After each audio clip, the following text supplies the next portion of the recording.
Hi everyone and welcome. I hope you're having a great week. I want to talk about a topic that makes people feel very disgusted and confused about Islam. You can see apologists making articles on Western media, or you can also see Muslims on Muslim platforms trying to get rid of misconceptions about this issue by completely ignoring factual Islamic sources. It is a topic that is occasionally discussed in the West, especially in connection with Muslim immigration. Sex slavery and rape. I won't go much into the rulings about rape because I think that's a huge topic that needs further analysis. But I'm going to focus on how Islamic sources allow the disgusting practice of having sex slaves. I wanted to say women that are considered property, but that would just be women, so. According to our times and common sense, if you have non-consensual sex with a woman, no matter who she is, that is rape. If you have a servant at home and you think you can just make her have sex with you because she is your servant, that is rape. If a woman depends on you in any way and you have sex with her without her wanting it, or despite her explicitly being against it, that is rape. Sex with prisoners and captives, not free humans, would be considered rape. All of this is common sense, no excuses. According to Islam, it doesn't really look that way. Islam is not so tough on men. It understands that men might quite have the desire to have sex slaves and to have sex with them. That's no big surprise, since men are considered higher than women anyway in Islam. And the Quran makes that very, very clear in multiple verses. The Quran says that men are above women, that good women are obedient. The Quran and the Hadith make it very clear that a husband can beat her if she repeatedly shows disobedience. It's also unsurprising since the Quran describes wives as men's place of sowing seed, that you can approach when and however you want. So what does even anyone expect about sex slaves? When we talk about female slaves and captives of war, ISIS released a disgusting, horrible pamphlet in 2014 explaining how female slaves are to be treated according to Islam. It is truly disgusting when you read it through. But it was well sourced and explained that female captives are under complete control of their owners. That publication, released by the terrorists, is in accordance with Islam. It mentions some points about sex slavery, such as that non-Muslim women can be taken captive and used as slaves.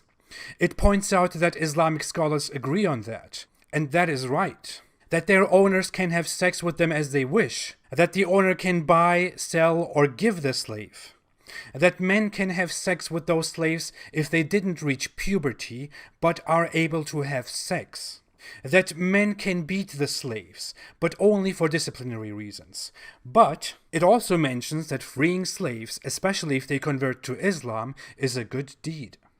I know all of this sounds disgusting and horrifying, but if you look further into it, you can see that ISIS did indeed follow Islamic teachings. If you are in a state of war or in any form of battle with non-Muslims and heretics, it is totally Islamic to take captives among them and to distribute the women among the Muslims. And to go further, Islam allows to have sex with those slaves, even if they are married, because Islam considers their marriage to other people, to polytheists, invalid. This is made clear in a hadith, which tells that the Muslims were in a fight, and the Muslims were refraining from having sex with the captives of war, because they were already married to the polytheist enemies. When they brought this issue to Muhammad, Allah suddenly revealed a Quran verse mentioning which women are forbidden to marry and to have sex with, and then it goes on and makes an exception for those your right hands possess. Another example is Chapter 70, verse 30, where the Quran orders to protect your chastity and your private parts, except from your wives and those your right hands possess. What is interesting about the hadith is that the Muslims, the followers of Muhammad, refrained from having sex with those slaves, with those captives of war, because they were already married. And then Muhammad invents a new Quran verse which allows that. So it is originally Islamic. As a side note, the term used here, what your right hands possess, is a direct translation of the Arabic and refers to slaves. That's a common Islamic and at that time Arabic expression for slaves. Slavery is a normal thing in Islam. It existed from the beginning and it never indicated any end to it, no matter what moderate Muslims claim.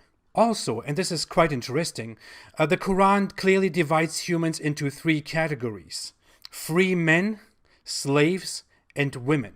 I will make a comprehensive video on slavery very soon. Let's come back to sex slaves. As said, a Muslim can have sex with his female slave. Some moderate Muslims take a hadith and try to explain that it's actually not allowed. It is one specific hadith which explains that a man had sex with his wife's female slave and that Muhammad ordered to punish him. That's very dirty because the hadith talks about a man having sex with his wife's slave, not his own. That is forbidden in Islam. You cannot have sex with someone else's slave. That's evil. Only your own slaves. As you can see, moderate Muslims value context very much when you criticize Islam, but many of them don't even care about context when it comes to defending Islam.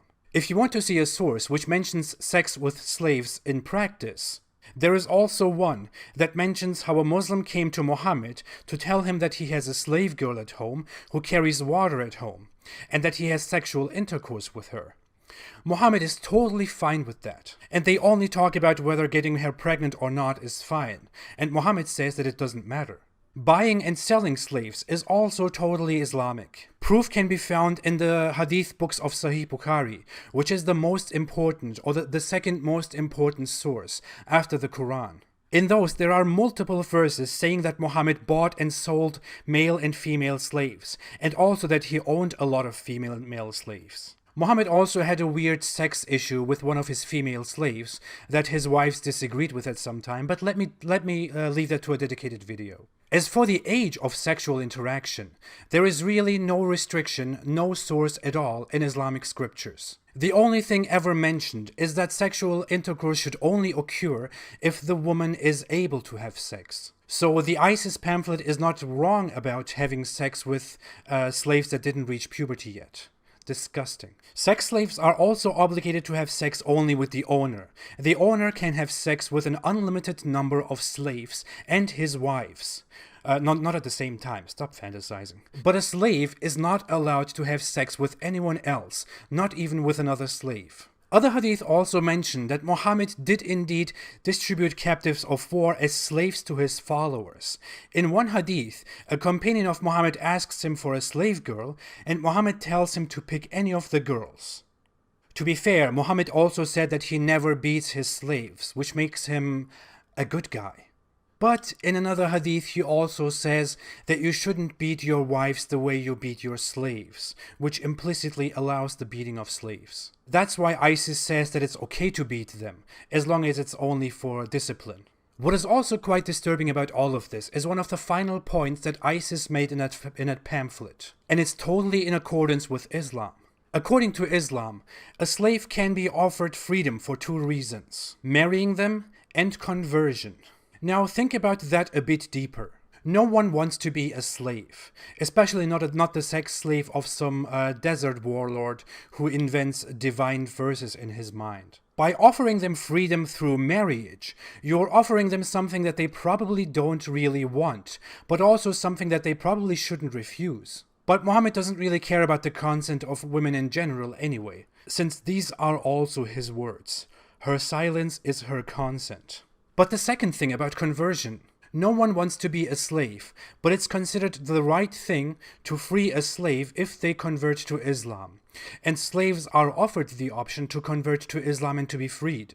That's a very ugly concept of conversion to a religion that you have to stay in for the rest of your life. So much for no compulsion in religion. As you can see, ISIS, with its declaration, is not very far from Islamic teachings in this, if at all. If you look at such publications from ISIS and you feel totally disgusted because they are so twisted, then you should probably ask yourself why you are so tolerant of Islam, if you are still tolerant of Islam. Thanks for watching. If you like this video, please don't forget to subscribe, to like, and to share. My channel is not monetized and never will be, so you can watch everything without ads. If you want to support my cause, you can do so on Patreon. The link is below in the description. Thank you all so much for your time and your support. Spread this knowledge. Inform every single person about Islam so that everyone knows what this religion is about. Have a great weekend and stay away from Islam.